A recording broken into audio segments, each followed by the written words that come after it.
What's up YouTube, Webbers5 here. It's the deck profile you guys have been asking about for ages. Today I'm finally doing the updates to my Magician Pendulum deck profile.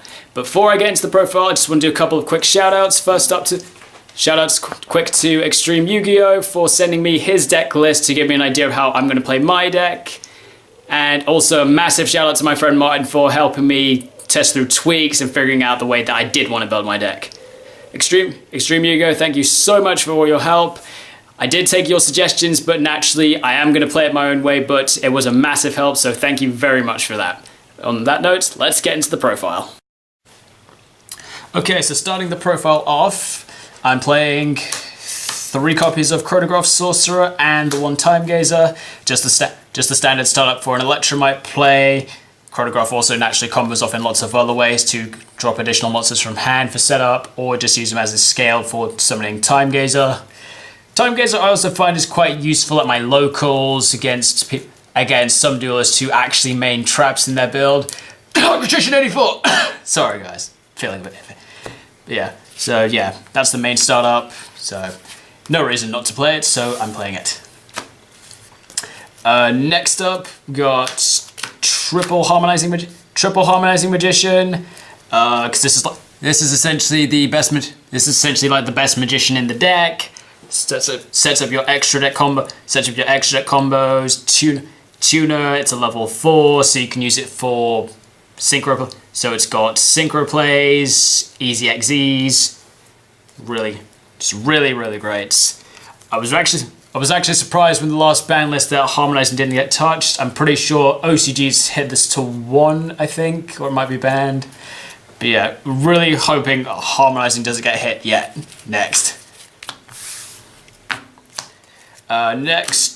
Triple Wisdom Eye Magician, because he just acts as any skill that you want. Main reason you can't brick. So yeah, main reason you can't brick. Monster effect doesn't come up too much, but in past formats I've been known to use it once or twice. But generally you just mainly use him as your scale. Also useful for like your generic extra deck plays, not so much for like monsters that use like darks, attributes, which I've got a couple of monsters in my extra deck which use those, I'll get to later. But he's pretty good for a light. Next up, Double Oath Dragon. One of my main skills, guys. I'm sorry about it. That's my phone. Ignore that for a sec. So yeah, just two Oath Dragon, because it's the main scale 2 that I want to play. Used for recurring my magicians from my extra deck back to my hand, or if I summon it as a monster, put something from my graveyard back into my hand. Also acts as a level 6 for the Naruto play along with the Chronograph. So other options in that. I don't always summon Oath Dragon as a monster, but when I do, I'm normally gonna make Naruto. Next, Triple Purple Poison Magician. I still really like him. Just useful for popping cards, which is quite useful. Particularly against my opponent's stuff, like really good against matchups where my opponent's got like an iffy field spell and I want to get rid of that, or if they've got a floodgate. Definitely, that's also one of the main reasons I'm playing it, because some of my opponents in my locals main deck floodgates. Like, I don't know if you guys have seen some of my matches against someone called Kim, his Paleo Frogs, they main deck Anti-Spell Fragrance, so yeah, that's really useful for trying to get around that. And also really useful if I want to try and get rid of a boss monster that I can target and destroy. And also serves as a nice 21 defense, which is quite nice. And also his Pendulum effect to pump a dark attribute monster by 12, so it gives me options to try and beat over big monsters. Triple Black Fang Magician. Still playing 3 of this for the moment. I have been thinking about cutting it to 2. I just haven't like figured out what I want to put in at the moment. And for the moment, 3 is absolutely fine for me. He's basically my main scale 8. I don't really use him for his halving effect too much unless there's a dark in my grave that I really need to get back, like say harmonizing that I've used as an Xyz material and I haven't hit into another one yet. Yeah, so I've been thinking about cutting this to 2, but like I said, 3 for the moment is fine. For that reason, it also makes like for a really easy side deck option. Same goes with Purple Poison, because sometimes I'll be against an opponent that's like untargetable, so it's not exactly ideal for me to keep in. So ideally I'd like to keep 2 in the deck, but the 3rd is just because I can play it for the moment and it makes for an easy side. That's it. That's it for the magicians I play 3 of. And then my one-off magicians, One John K. I like him for the 25. I like him as a 25 beta. Also, light negation. Also, the light negation comes up every now and then, which is pretty useful. Scale effect, potentially useful. I don't actually recall the last time I've used Yonke for his pendulum effect of turning a monster's rank into a level for an XZ summon. But admittedly, when some of the changes happened to the ban list of losing Astrograph, I was thinking of adding like the other level 7s into the deck, like Dragon Caller, Dharmarai, and see if I can go back into the Raging Dragon build, which is fun, but not exactly great. So, but that was just something I was thinking about. If you guys would actually like me to try like a Raging Dragon, Rebellion Dragon build, let me know in the comments and I'll see what I can cook up. And then last magician I'm playing in the deck is one White Wing Magician. I was originally playing this card because of the double Omega play, which is pretty lethal of just ripping 2 cards out your opponent's hand. Sometimes in the situation that you make 1 Omega on your turn, make the first Omega, rip a card out your opponent's hand, then make into the second Omega, and you can either rip a card out of the hand there, or you can wait until the standby phase, depending on what you banished, and then put it into their graveyard so that they don't get it back. I was using it for that play, but now I'm not really trying the double Omega too much because I'm finding it's actually leaving me too open. So admittedly now what I'm kind of doing is if I've got the option of a double Omega play, I'll probably make 1 Omega, then I'll probably overlay into like something for a decent tactic against whatever I'm up against. So sometimes that's Baguska, sometimes it's Dweller or Tornado Dragon, really depends on the matchup. But yeah, I have nothing against the double Omega play. It's savage, it's really good, but kind of leaves me too vulnerable in this deck, so I kind of cut it out for the moment. Next up in my lineup, One Odd Eyes Dissolver. Still absolutely love the hell out of this card. He's so good. He's so good. I hype him up every time I play him. He's so good for my fusion plays. More recently, I've been relying on Gatling Gull a lot more in winning my games. Gatling Gull actually came in clutch so much today. For those who aren't, because guys, know what you're thinking, because Dissolver's an 8, so you can't pendulum summon it with your regular scales. However, he has his own special summon effect that you can special summoning in the battle phase. When your pendulum monster battles an opponent's monster, you can activate his effect, special summon, your monster won't be destroyed by battle. But unfortunately, you still take the damage.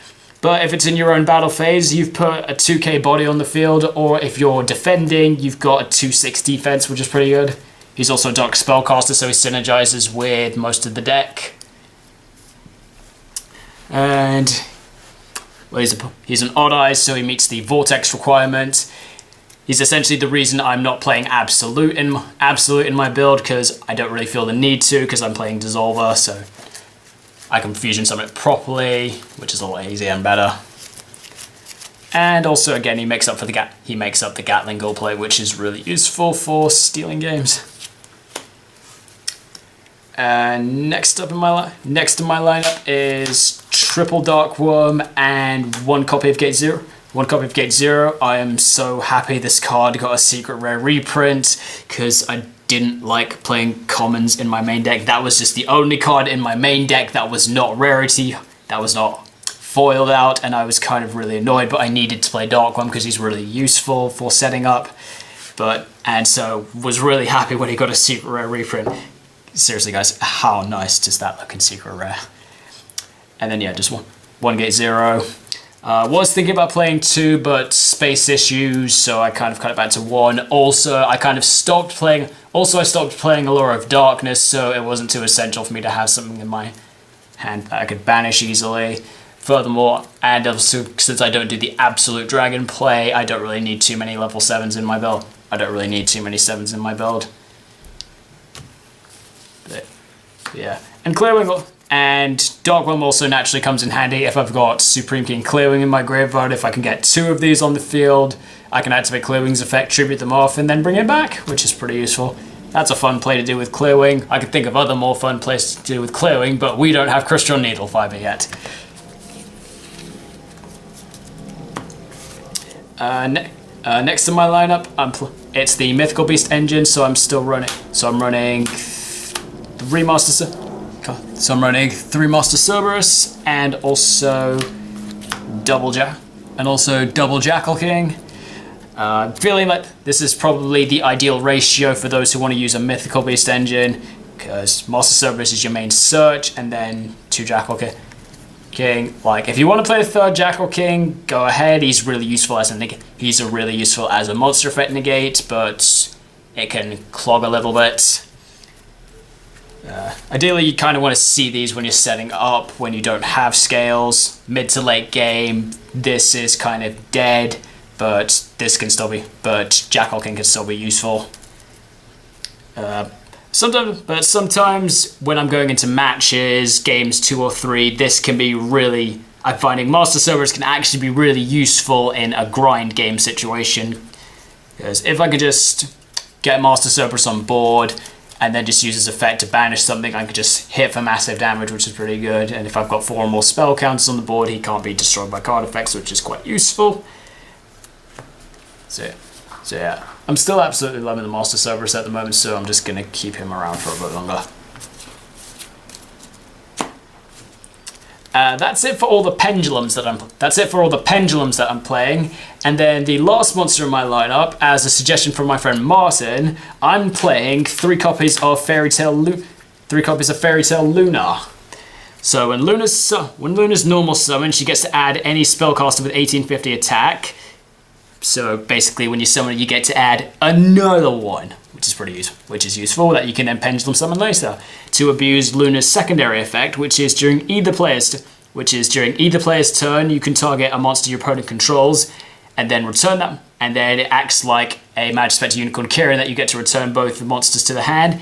Your opponent, however, can negate the effect by sending another monster with the same name from the extra deck or main deck to the graveyard. So potentially useful that you're getting rid of opponent's resources.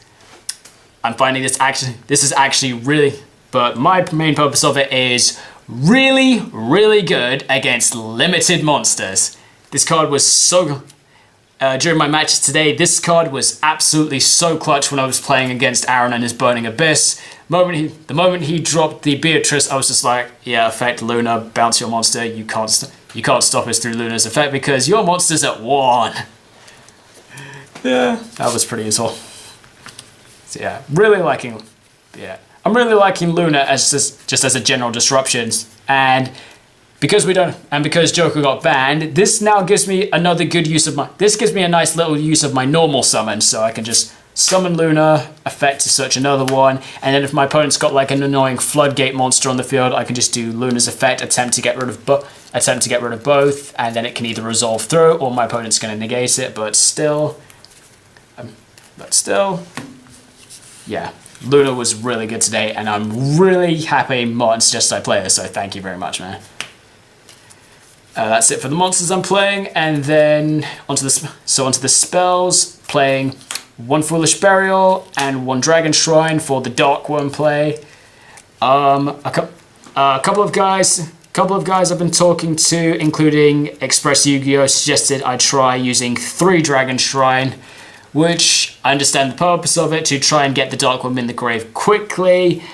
However, in those kinds of builds, you're also playing things like Pendulum Core, which I don't really like. Essentially, guys, how I've built my deck now is I'm trying to keep it consistent, but I'm also using like minimum forms of searching, so I can't get like ashed or drawled out. or I could get ashed and I could get drawled, and it won't really mean too much because essentially my opponent's not really gonna use an ash against searching another Luna because Luna's not really gonna, because adding an extra Luna is not really too bad. They can draw against the Luna, but that's not too big of a deal. Essentially, the main thing in this deck they want to ash is the Master Cerberus, because, yeah, that hurts a lot. But yeah, so just playing one of each, because Naturally Foolish is at 1, and Dragon Shrine I don't really feel the need to play anymore. Next up, I'm playing Triple Desires. Just a good draw engine, really useful. Good way to put spell counters on my mythical beasts if I'm just looking for a main phase to secure a negate on my field. And since I play lots of multiples of the same card, there's almost never a bad Desires, and generally I'm going to Desires after I've tried to get as many of the essential one-offs that I'm playing. Because things like the one-offs I'm playing, like Dissolver, I always want to try and get Dissolver into my extra deck quickly, so it's usually the thing I set off the Electromite, if I've already got like a Chronograph, or I don't necessarily matter about needing a Chronograph right now at that essential point. White Wing, I'm absolutely fine with banishing, because like I said, it's mainly for the purpose of going first, of making Omega and a Floodgate, so useful for that. So I never really have a bad time banishing off Desires with this deck. And then the last card in the deck that I'm playing, I'm playing two copies of Wavering Eyes.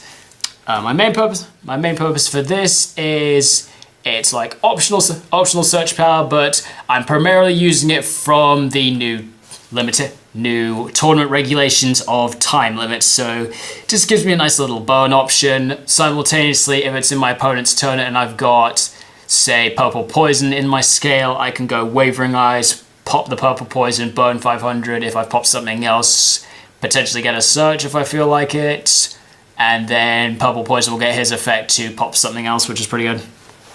I don't really get too many Pendulum Mirror matches anymore at my locals. Most people seem to have moved on. But, yeah. So, yeah, just thought this through. Plus, it's also really useful because of a card I've got in my side deck, which I'll get to in a moment. So that's it for the main deck. In the extra deck, I'm playing double Heavy Metaphors Electrum. Two I feel is fine for me, because some people in my locals are starting to use Reaper a lot more, so I don't really want to have 3 Electrum in there and have them all get banished off the Reaper, because like I said, a lot of people in my locals, particularly a lot of people using like roguish decks that don't really use their extra deck who use their extra deck just to fill up space for Cherry's targets. Like my friend Kieran and his Sky Striker Trickstar, he essentially uses a couple bits for the Sky Strikers, and then the rest is just banish targets for Cherries. So, yeah. And another reason I'm not playing 3 is because unlike some of the other builds, I'm not using like make Electrum Turbo and then use 2 to make like Firewall or Nightmare Griffin. So yeah, I'm finding 2 is just the fine ratio for me. Next monster I'm playing, 1 Zephyr Metaltron. So essentially, after I've done my double Electrum combo, if I haven't Pendulum summoned yet, use the 2 Electrums to make Zephyr Metaltron, and then open up 3 zones to my field. Its effect doesn't really come up too much, but it can be useful like every now and then. Essentially, I'm mainly using it for the 3-pointing down, because essentially after that point, I'm in a really good position to hit for game and a lot of damage. Next link in my lineup. This is the only monster I wasn't sure about playing, but through recent thinking and the number of people who've been picking up things like Go Keys at my locals, I've decided to shove in 1 Underclock Taker. This This is just an option in case, like I said, my opponent does cherries and I lose the Electrum. This at least gives me a starting link of something that points down, that if I can then do another extract play, like say a Master Cerberus, I can then use this and the Master Cerberus to go into the Metaltron, because there's so much requirements there. Also useful for trying to hit over a bigger monster, like provided that monster can be targeted, which is quite useful. But primarily, the main reason I put in my Underclock Taker into my side deck was because, in terms of like the Goki Nightmare matchup, if your opponent drops in drops Ibli to your side of the field, you can't special summon by links. And since Ibli is level 2, I can't use Link Karibo after it's released, which is next week for those who haven't been paying attention. And so, if I get Ibli on my side of the field, all I have to do is summon another monster, and then I can use that and the Ibli to link away into Underclock Taker, so that's Ibli out of the way to deal with. And then the last link I'm playing, once I use a Skull Dread. I don't make this too frequently. Usually I'll try and make him Usually I'll make him in a position if, say, like I've got a mass ton of if I've got like a solid amount of monsters in my hand that I could just special summon to make a nice extra deck play, or particularly around games 2 and 3, if I've like gone second and I've done my play, attacked for as much damage as I can just link my monsters away into Skull Dread, draw 4, and then try and see if I can get like maybe a hand trap or some kind of disruption. But yeah, I know a lot of people choose for a link for Borrello Dragon, which, guys, I personally have nothing against Borrello Dragon, but I'm preferring the Skull Dread for the moment. That's it for the links that I'm playing. Next into the XZs. So I'm playing One Abyss Dweller because of things like Goki. My friend Aaron actually picked up BA recently, so really useful against that. And just lots of other grave-specific decks matchups. So Dweller, just generic stuff. One cowboy. No, not much explanation needed because of the new time rules. Just gives me an extra burn up. Just gives me the option of a burn option. So cowboy for game now being a thing again, which is fun. One Naruto as an extender. Negate option, really nice. Shame it's not I wish it was Dark Attribute. I kind of wish it was Dark Attribute so it could synergize with other cards in the deck, but I can live with it. It's still a 2/7. It negates.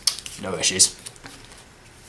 One Baguska, really useful for a first turn play if I do say Omega. If I've got 2 tuners on board using White Wing and Harmonizing, I can do 1 into an Omega to rip something out, and then I can use the second one to make a Baguska and just sit on it and just sit behind it for a bit. Or another option is I can do 2 monsters to make it into an Electromite, then use this and then use the Baguska, then use the remaining 2 to make Baguska stall out, and then I can just stall out for a couple turns, and then I can just use Electromite as a 2 and then Baguska to make into the Metaltron. But yeah, generically good stall tactic, which is quite nice.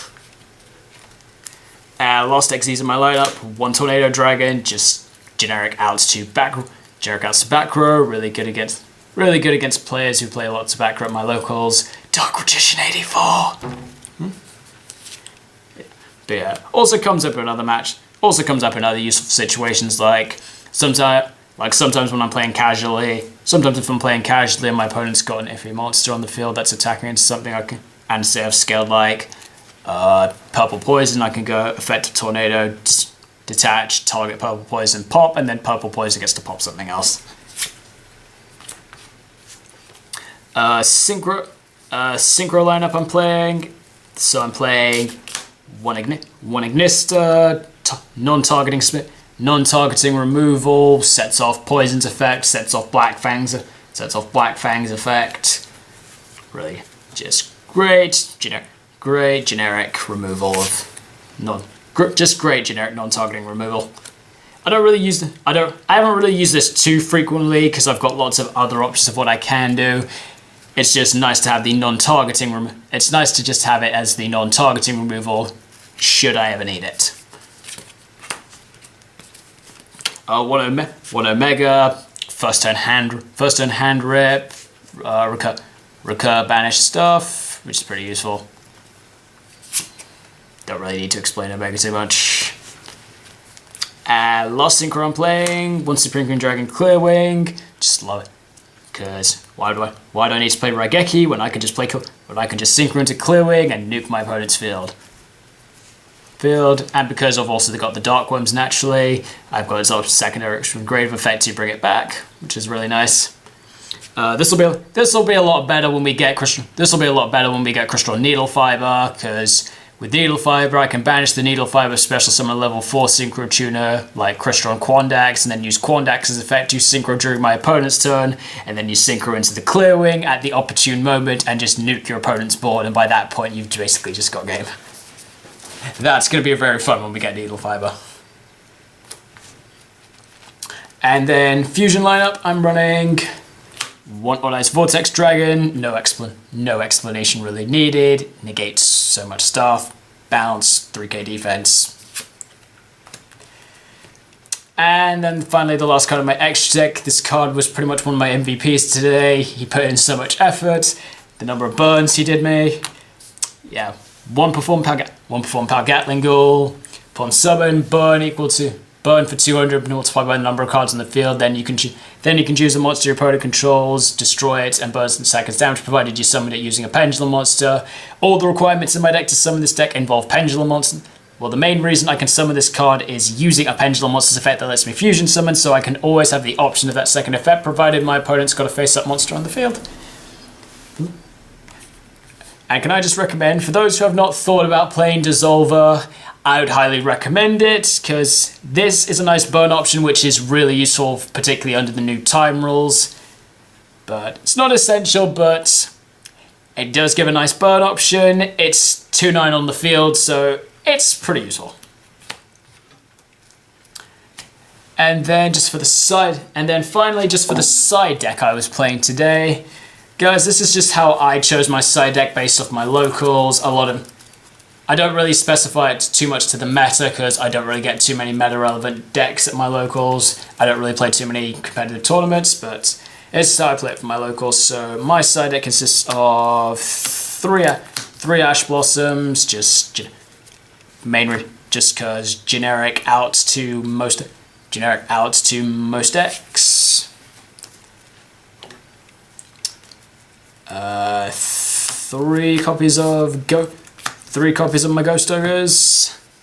It's kind of the same as Ash, generic outs to most decks. I haven't really been siding this much as recently alongside Ash, just because of the matchups I've been having. I'm feeling some of my other side deck options are a bit better, and frankly I don't like siding too heavily against some matchups. I have been thinking about siding Bell more recently, but I haven't really seen too much Grave-specific decks at my locals recently. But maybe if Grave-specific decks start becoming a thing, I might start thinking about playing her. Next in my side deck, I'm playing one Performer Power Extra Slinger.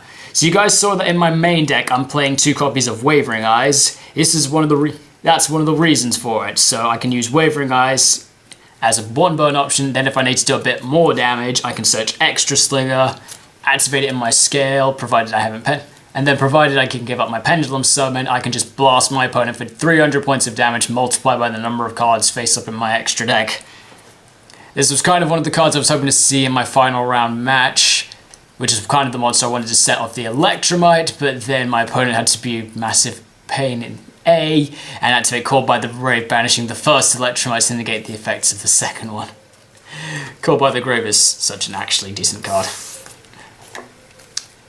Next up, 2 copies of Twin Twisters, just in case I get an just in case I'm against an opponent that I know will play anti-spell, like my friend Like my friend Kim I've known, he's got Paleo Frogs, which main deck anti-spell, so gives me a solid chance against that. Also really good against other cards that focus on spells and traps. Like, I know recently with the True Draco reprint, like with diagrams, recent reprints in the Battles of Legend, I have seen a few people at my locals are trying to pick up diagrams again, so this will pretty much come in handy for against the diagrams. Not so much against the spells and traps, unless I activate them first before I do anything else to try and get rid of those.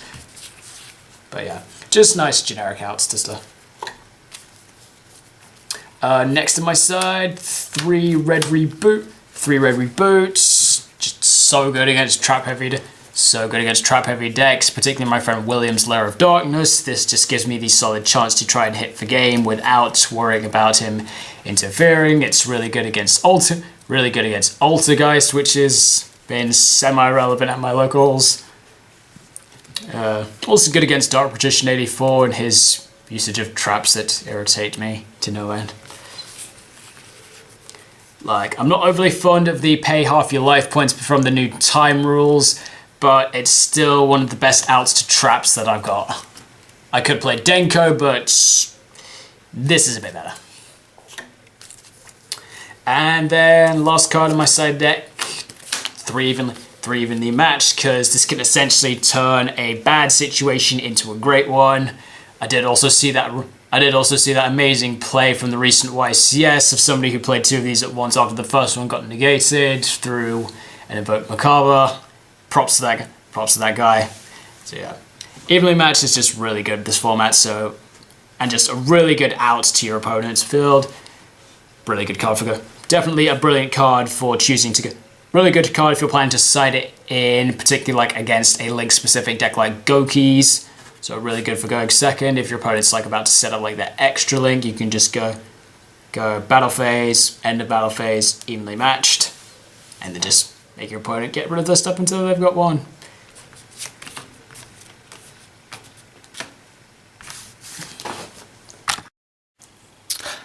Okay guys, so that's the profile. Hope you enjoyed it. Let me know what you think in the comments. Like the video if you enjoyed it. And another thing I mentioned in the previous video, if there's also like any people at my locals whose decks you'd really like to see, just leave a comment in the description. I'll ask them up. A lot of the people at my locals are happy to do these, so that's perfectly fine. And also, just once again, want to say a really big thanks to ExtremeYugioh and my friend Martin for all the help with this they've given me with this deck. So thank you so much, guys, and I'll see you next time.